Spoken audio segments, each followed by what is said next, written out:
محمد نواز شریف اور عمران خان کی عدم موجودگی۔ تحریک تحفظ آئین کے اکابرین میں اختر مینگل صاحب کا نہ نظر آنا، محمود خان اچکزئی اور بلوچستان کی حقیقی قیادت میں موجود افراد کی عدم شرکت سیاسی خلیج کی عینی شاہد ہے۔ ملک میں پرتشدد حملوں کی حالیہ لہر نے اقتدار کے ایوانوں کو ہلا کر رکھ دیا ہے، لیکن اب بھی غلطیوں کی نشاندہی نہیں کی جا رہی۔ سیاسی اتفاق رائے کی عدم موجودگی میں قومی اتفاق رائے کی بات کی گئی ہے۔ سیاسی جماعتیں اپنے اپنے بیانیوں کے ساتھ آج بھی منقسم ہیں۔ آج کوئٹہ میں صدر مملکت آصف علی زرداری کی زیر صدارت امن و امان کی صورتحال پر اجلاس ہوا، جس میں چیئرمین پیپلز پارٹی بلاول بھٹو زرداری نے خصوصی شرکت کی۔ اجلاس کے دوران وزیر اعلیٰ بلوچستان میر سرفراز بگٹی نے صوبے میں امن و امان کی صورتحال پر بریفنگ دی اور اجلاس سے خطاب میں صدر پاکستان آصف علی زرداری کا یہ کہنا تھا کہ دہشت گرد قوم کو تقسیم کرنا چاہ رہے ہیں، دہشت گرد عناصر کو ہر قیمت پر شکست دیں گے۔ قومی سلامتی سے متعلق پارلیمانی کمیٹی میں تحریک انصاف کی عدم شرکت پر آج سینئر وزیر مریم اورنگزیب نے طویل پریس کانفرنس کی۔ مریم اورنگزیب کا کہنا تھا کہ آج کی پریس کانفرنس حکومتی کامیابیوں اور ریلیف سے متعلق نہیں، بلکہ جعفر ایکسپریس کے افسوسناک سانحے سے متعلق ہے۔ مریم اورنگزیب کا یہ کہنا تھا کہ پہلی بار نہیں کہ جب بھی قومی سلامتی کی بات ہوتی ہے عمران خان شریک نہیں ہوتے۔ یہ قومی سلامتی کے لیے اکٹھے نہیں ہوتے، ان کا کام صرف شہداء کی یادگاروں کو جلانا، پاک فوج کی وردیاں ڈنڈوں پر اچھالنے کے لیے اکٹھا ہونا ہے۔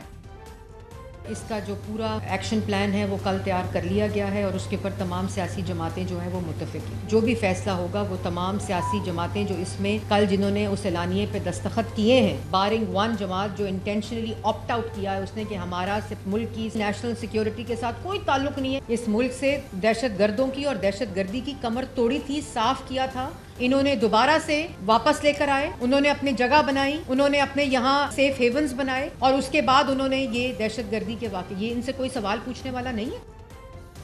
مریم اورنگزیب کا کہنا تھا کہ دہشت گردی کے خلاف جنگ میں تحریک انصاف اپنا حصہ ڈالنے کو تیار نہیں ہے، جس کے جواب میں مشیر اطلاعات خیبر پختونخوا بیرسٹر سیف نے نواز شریف کی قومی سلامتی کمیٹی کے اجلاس میں عدم شرکت پر سوال اٹھا دیے۔ بیرسٹر سیف کا کہنا ہے کہ قومی سلامتی پارلیمانی کمیٹی کا اجلاس بلانے والے بتائیں نواز شریف کیوں نہیں آئے؟ کیا قومی سلامتی پارلیمانی کمیٹی کے اجلاس میں نواز شریف کی غیر موجودگی دہشت گردوں کی حمایت ہے؟ عمران خان کو جیل میں قید کر کے حکومت نے قومی اتفاق رائے کو خود ناکام بنایا ہے۔ گزشتہ 5 آپریشنز کی طرح کسی نئے آپریشن سے پہلے قومی اتحاد کی طاقت سے مسلح ہونا اولین شرط ہے۔ تاہم تحریک انصاف آج بھی بضد ہے کہ کل جماعتی کانفرنس بلائی جائے، جس میں عمران خان کی شرکت کو یقینی بنایا جائے۔ حیران کن بات یہ ہے کہ دونوں فریقین کی جانب سے دہشت گردی کے سنگین مسئلے کو سیاست کی نظر کیا جا رہا ہے۔ ایک جانب ملک کے منتخب وزیر اعظم تمام سیاسی جماعتوں کو ایک پیج پر متحد کرنے میں ناکام ہے، ان کی ٹیم ناکام ہے، ان کی کابینہ ناکام ہے، اور دوسرے فریق تحریک انصاف نے قومی سلامتی سے جڑے سنگین مسئلے کو عمران خان سے منسوب کر دیا ہے۔ آج تحریک انصاف نے عید کے بعد امن و امان کی صورتحال پر آل پارٹیز کانفرنس بلائے جانے کا اعلان کر دیا ہے۔ تحریک انصاف کا یہ کہنا ہے کہ آل پارٹیز کانفرنس میں حکومت کے علاوہ تمام سیاسی جماعتوں کو دعوت دی جائے گی۔ اپوزیشن اتحاد نے تحریک کو منظم کرنے کے لیے مزید ذیلی کمیٹیاں بھی تشکیل دے دی ہیں۔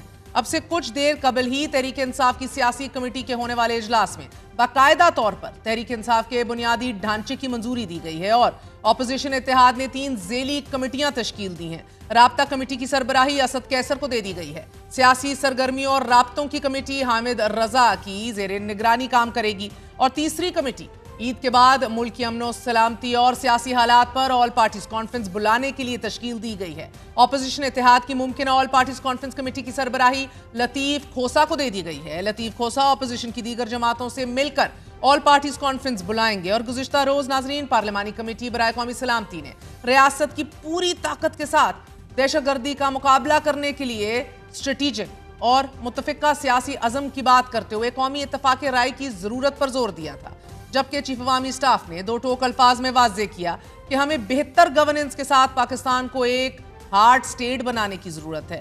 ہم کب تک سافٹ سٹیٹ کی طرز پر بے پناہ جانوں کی قربانیاں دیتے رہیں گے؟ دہشت گردی کے خلاف جنگ میں تمام سیاسی جماعتوں کا اتفاق ناگزیر ہے۔ اب دہشت گردی کے خلاف اگر آپریشن ناگزیر ہے تو سیاسی سٹیک ہولڈرز کا اس آپریشن پر اتفاق بھی لازم ہے۔ کیا حکومت ایک قدم آگے بڑھ کر تمام اپوزیشن کو اعتماد میں لے گی؟ سابق وفاقی وزیر فواد چودھری کا یہ کہنا ہے کہ قومی سلامتی سے متعلق ہونے والی کیسی بیٹھک تھی کہ جس میں